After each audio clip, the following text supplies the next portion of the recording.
వినుకొండ హత్యతో ఏపీలో రాజకీయ అలజడి మొదలైంది. అధికార టీడీపీ, ప్రతిపక్ష వైసీపీలు ఈ హత్యపై దుమ్మెత్తిపోసుకుంటున్నాయి. రాజకీయ కక్షలో భాగంగానే వైసీపీ నేతలపై దాడుల నుంచి చివరకు హత్యల వరకు టీడీపీ వెళ్లిందని వైసీపీ ఆరోపిస్తోంది. అసలు రాష్ట్రంలో లా అండ్ ఆర్డర్ లేదని వైసీపీ అంటుంటే, వ్యక్తిగత కక్షలతో ఇద్దరు చంపుకున్నారు, వాళ్ళు కూడా వైసీపీ నేతలే, ఇలాంటి హత్యలను మేం ప్రోత్సహించాం, ఉక్కుపాదంతో నేరాలను అణిచివేస్తామని టీడీపీ అంటోంది. మరి అసలు వినుకొండలో ఏం జరిగింది? ఎందుకు ప్రధాన పార్టీలు దీనిపై రాజకీయ దుమారం రేపుతున్నాయనేది చూద్దాం. పల్నాడులో తొలి ఏకాదశి, ఇటు మొహరంల కారణంగా పోలీసులు ముందస్తు బందోబస్తు చర్యలు మొదలుపెట్టారు. పల్నాడులో రామలింగేశ్వర స్వామి ఆలయానికి భక్తులు వేలల్లో వచ్చారు. పల్నాడు ఎస్పీ స్వయంగా భద్రతను పర్యవేక్షించారు. ముందే పాత నేరగాళ్లను హెచ్చరించారు కూడా. ఎవరైనా పరిధి దాటితే తొక్క తీస్తామని హెచ్చరించారు పోలీసులు. ఇక పోలీసుల బందోబస్తుతో అంతా సవ్యంగా సాగిపోయింది. దీంతో అందరూ ఊపిరి కూడా పీల్చుకున్నారు. కానీ వినుకొండలో మాత్రం పరిస్థితి అట్టుడికిపోయింది. సాయంత్రం వరకు కామ్గా ఉన్న వినుకొండ ఏపీ పాలిటిక్స్ ను షేక్ చేసేసింది. రాత్రి 8:30 వినుకొండ నడిబొడ్డున ఉన్న మొండ్లమూరు బస్టాండ్ దగ్గరలోని వైసీపీ వైన్ షాప్ నుంచి షేక్ రషీద్ అనే వ్యక్తి బయటకు వస్తున్నాడు. అతను ఆ షాప్ లో క్యాషియర్ గా పనిచేస్తున్నాడు.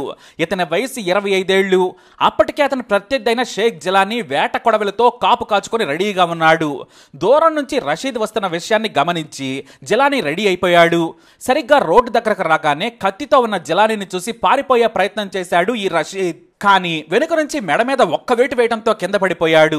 నన్ను చంపొద్దు ప్లీజ్, నన్ను చంపొద్దని రషీద్ బ్రతిమలాడుతూ ఉన్నాడు. అలా చంపొద్దని చేయడ్డు పెట్టడంతో పదునైన కత్తితో చేయిని నరికేశాడు. ఆ తర్వాత ప్లీజ్ అంటూ బ్రతిమలాడినా కూడా వదిలిపెట్టలేదు.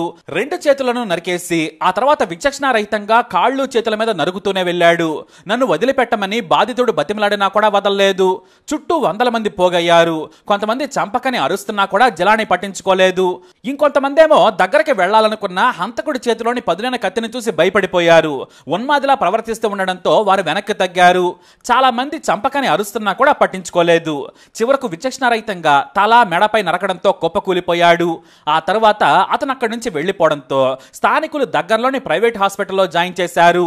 కానీ తీవ్ర రక్తస్రావంతో పాటు కత్తి మెడ మీద బలంగా లోతుగా తాగడంతో చికిత్స మొదలు పెట్టగానే చనిపోయాడు. ఈ హత్య తాలూకు వీడియోలు క్షణాల్లో తెలుగు రాష్ట్రాల్లో వైరల్గా మారాయి. అయితే దగ్గరలోనే ఉన్న పోలీసులు పరిగెత్తుకొచ్చి నిందితుడిని పట్టేసుకున్నారు. ఇక అక్కడ నుంచి రేగింది కాక. ఇది రాజకీయ హత్య అని వైసీపీ వెంటనే ఆరోపించింది. అంతేకాదు మాజీ మంత్రి అంబటి రాంబాబు ఓ అడుగు ముందుకేసి మల్లికా కార్గార్ ఎస్పీగా ఉంటే ఈ హత్య జరిగి ఉండేది కాదని ఆరోపించారు. మరోవైపేమో ఎస్పీ శ్రీనివాసరావు ఇది రాజకీయ హత్య కాదని ప్రకటించారు. వ్యక్తిగత కక్షల వల్లే ఈ హత్య జరిగిందని ఎస్పీ చెప్పారు. అంతేకాదు ముందు జాగ్రత్తగా 144 సెక్షన్ కూడా విధించారు. అలాగే భద్రతా సమస్యలు తలెత్తకుండా సహకరించాలని ఎస్పీ కోరారు. ఇంతకీ హంతకుడు జిలానీ, మృతుడు రషీద్ ఎవరంటే భిన్నమైన బ్రహ్మనాయుడు ఆరోపించారు. అంతేకాదు హంతకుడు టీడీపీ నేతలతో దిగిన ఫోటోలను కూడా మీడియాకు చూపించారు. పోలీసులు చూస్తూ ఈ హత్యను ప్రోత్సహించారు.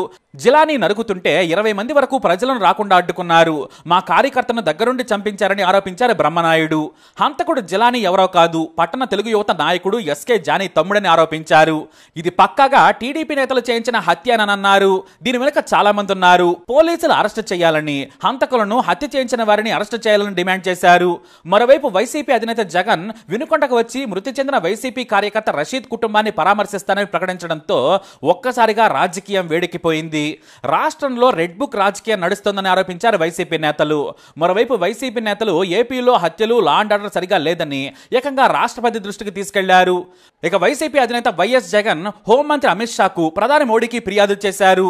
ఏపీలో అసలు ప్రజల మాన ప్రాణాలకు రక్షణ లేకుండా పోయింది. ముఖ్యమంత్రిగా చంద్రబాబు నాయుడు వచ్చిన దగ్గర నుంచి యథేచ్ఛగా దాడులు, హత్యలు జరుగుతున్నాయి.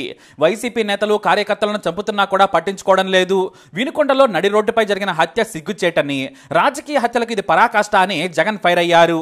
అంతేకాదు ఏపీలో శాంతి భద్రతలు లేవు, కక్ష కట్టి వైసీపీ కార్యకర్తలు, నేతలపై దాడులు చేస్తున్నారని ప్రధాని నరేంద్ర మోడీ, కేంద్ర హోంమంత్రి అమిత్ షాకు సోషల్ మీడియా ద్వారా ఫిర్యాదు చేశారు జగన్.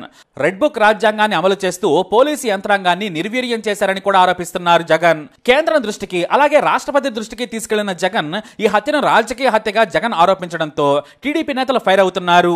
అయితే వైసీపీ కార్యకర్తలకు మనోధైర్యాన్ని ఇచ్చేందుకు వైఎస్ జగన్ ఇప్పుడు వినుకొండ రావడంతో పరిస్థితి పరిస్థితి ఉద్రిక్తంగా మారింది. మృతుడు రషీద్ కుటుంబాన్ని పరామర్శించి నాయకులకు ధైర్యం చెప్పనున్నారు. అయితే కేంద్రం దృష్టికి ఈ హత్యలను తీసుకెళ్లి రాష్ట్రపతి మోడీ, అమిత్ షాలకు జగన్ ఫిర్యాదు చేయడంపై టీడీపీ నేత, మంత్రి లోకేష్ ఫైర్ అయ్యారు. ఇద్దరు స్నేహితులు వ్యక్తిగత కక్షలతో చేసుకున్న హత్యకు రాజకీయ రంగు పొలవడం దారుణమని వ్యాఖ్యానించారు. గతంలో హంతకుడు జలాని, హతుడు రషీద్లు వైఎస్ఆర్ కాంగ్రెస్ లో పనిచేశారు. వైఎస్ కు దగ్గర వ్యక్తి అయిన వైసీపీ నేత పిఎస్ ఖాన్ కు ప్రధాన అనుచరుడు. ఇతను వినుకొండ రౌడీగా చలామణి అవుతున్నాడని ఫైర్ అయ్యారు లోకేష్. ఇద్దరు వైసీపీ కార్యకర్తలే. ఈ పిఎస్ ఖాన్ అనే వ్యక్తి జగన్ రెడ్డికి ప్రధాన అనుచరుడని టీడీపీ ఆరోపించింది. అంతేకాదు, గతంలో ఎన్నికలకు ముందు జిలానీ ఇంటి మీదకు రషీద్ వెళ్లి అతని బైక్ నిప్పంటించాడు. ఇప్పుడు జిలానీ కోపంతో రషీద్ ను చంపాడని టీడీపీ నేతలు అంటున్నారు. ఇది పార్టీలకు సంబంధం లేని హత్య, వ్యక్తిగత కక్షలతో చంపుకున్నారు. తప్పు ఎవరు చేసినా తప్పే. ఇలాంటి హత్యలను మేము క్షమించాం. 5 ఏళ్లు వైసీపీ వెచ్చలవిడిగా రెచ్చిపోయింది. ఈ వైసీపీ సైకోలు రాష్ట్రాన్ని నాశనం చేశారని ఆరోపించింది టీడీపీ. ఏ హత్య జరిగినా కూడా టీడీపీ మీద ఆరోపించడం వైసీపీకి కామన్ అయిపోయింది. ఉదయం 3 గంటలకు ఫోన్ చేసి బాబాయిని లేపించేసి చంద్రబాబు చంపాడని పేపర్లో వేసిన చరిత్ర జగన్ది.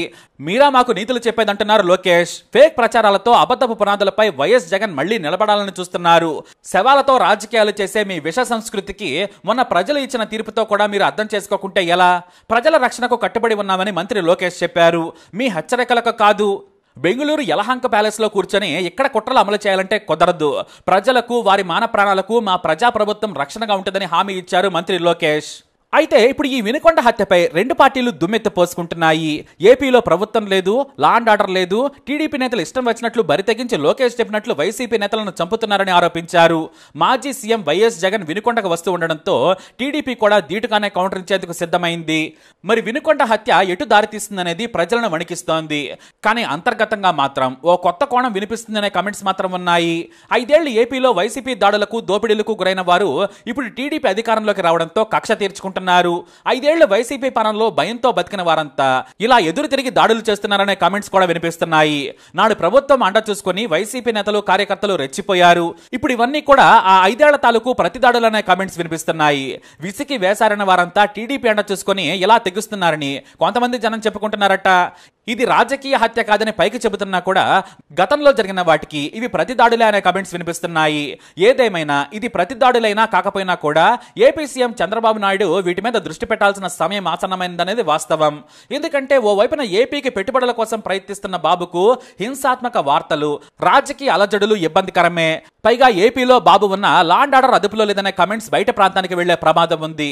ఇంతకు ముందే వరుస దాడులు రాష్ట్రాన్ని షేక్ చేశాయి. ఇప్పుడు వైసీపీ, టీడీపీ నేతలు రాళ్లు రువ్వుకుంటున్నారు, కక్షలతో చంపుకుంటున్నారు. వీటిని అణిచివేయకపోతే శాంతి భద్రతలకు ప్రమాదం. సామాన్య ప్రజలు వీటిని చూసి భయపడే అవకాశం ఉంది. ఎందుకంటే 1-2 ఘటనలు అయితే పట్టించుకోరు. కానీ నిత్యం రోడ్ల మీద మేకలను నరికినట్లు నరుగుతుంటే నాగరిక సమాజం హర్షించదు. వీటికి ఎప్పటికైనా ఫుల్ స్టాప్ పెట్టాల్సిందే. లేదంటే ఏపీ సర్కార్కు చెడ్డ పేరు వచ్చే అవకాశం ఉంది. ఈరోజు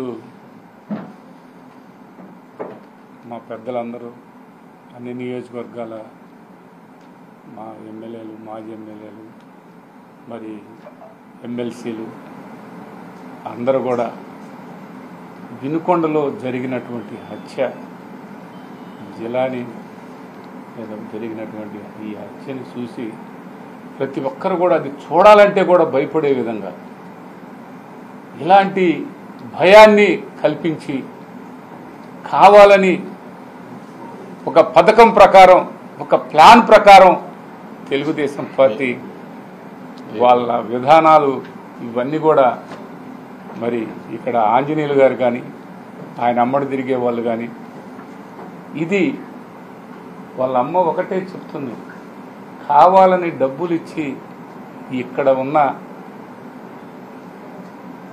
శాసనసభ్యుడు మరి మల్లికార్జునరావు అని వాళ్ళ అమ్మ డైరెక్ట్గా చెప్తా ఉంది. ఆ చనిపోయిన జిలానీ వాళ్ళ అమ్మ, రషీద్ వాళ్ళ అమ్మ. ఆ రషీదు వాస్తవంగా ఎక్కడ కూడా ఎలాంటి గొడవలు కానీ ఎలాంటి వాటికి పాల్పడే వ్యక్తి కాదు. మరి వినుకొండ చరిత్రలో ఇదే మొట్టమొదటి ఘట్టం. మన తెలుగుదేశం పార్టీ వాళ్ళు వాళ్ళ పాలనలో వాళ్ళు చేస్తున్నటువంటి దుర్మార్గపు పాలన ఒక్క నెల రోజుల్లోనే ఇంత అన్యాయానికి, అరాచకాలకి పరాకాష్ట. అయితే వీటన్నిటిని కూడా మన పెద్దలందరూ కూడా చెప్పారు. ఇది పూర్తిగా మేము ఖండిస్తున్నాం. రేపు 10:30-11 మాజీ ముఖ్యమంత్రి వర్యులు మన పార్టీ అధినేత జగన్మోహన్ రెడ్డి గారు వినుకొండ పట్టణానికి రావటం జరుగుతూ ఉంది. ఆ కుటుంబాన్ని ఓదార్చడానికి ఆయన కూడా శలించిపోయి ఇంత దారుణం, ఇంత దుర్మార్గం, ఆ విధమైనటువంటి ఆ మర్డరు అది ఎలా చూస్తుంటేనే ఈ రాష్ట్రంలోనే ఇది ఒక కొత్త సాంప్రదాయాన్ని అక్కడే పోలీసులుండి అక్కడే ప్రజలంతా చూస్తూ ఉండగా జనాలు తొలి ఏకాదశి పండగ విపరీతంగా ఉన్నారు. ఒక పక్క ప్రభలు, ఒక పక్క మోహరం పండగ. ఇంత స్వచ్ఛందంగా నడి రోడ్డు మీద ఈ దారుణం జరిగిందంటే సినిమాలలో కూడా ఇలా చూపించలే, అట్లా జరిగింది. దీన్ని ఆ కుటుంబాన్ని ఓదార్చడానికి జగన్మోహన్ రెడ్డి గారు రేపు వినుకొండ పట్టణానికి రానున్నారని, ఆ కుటుంబాన్ని ఓదార్చి కార్యక్రమంలో భాగంగా రేపు ఇక్కడికి వస్తారని అందరు కార్యకర్తలకి ఈ సందర్భంగా తెలియపరచడం అయిందని, మరి ఇక్కడికి వచ్చినటువంటి వాళ్ళందరికి కూడా మనం అన్ని విధాల ఓర్పు, సహనం, అన్ని విధాల సహనంతో ఉన్నాం.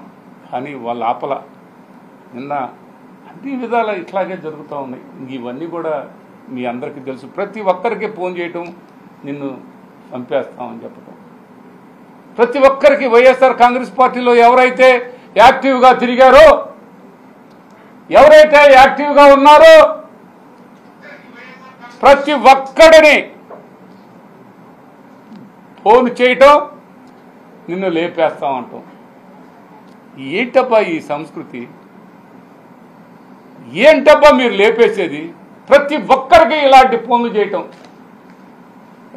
పోలీస్ స్టేషన్లో అక్కడికి వెళ్దామంటే రౌడీ షీటర్లు, కంప్లైంట్ చేయడానికి కూడా పోవడానికి అక్కడికి పోతే కూడా వాళ్ళ మీద కూడా ఎగబడుతున్న పరిస్థితి కనపడతాం. ఇది ఎక్కడ పాలన అని ప్రజలు అడుగుతూ ఉన్నారు.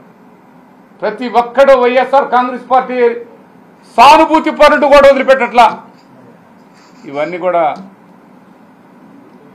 ఈనాటి ముఖ్యమంత్రి చంద్రబాబు నాయుడు గారు ఒక్కసారి మీ పాలన ఎలా ఉందో మీరు ఒక్కసారి రిపోర్ట్ తెప్పించుకొని చూడండి. మీరు చూస్తున్నారో లేదో మాకు తెలియదు, కానీ ఇక్కడ ఎస్పీ మొన్న పోయింది, నిన్న ఈ మర్డర్ జరిగింది. ఇది కూడా గమనించాలని కోరుకుంటూ సెలవు తీసుకుంటాం.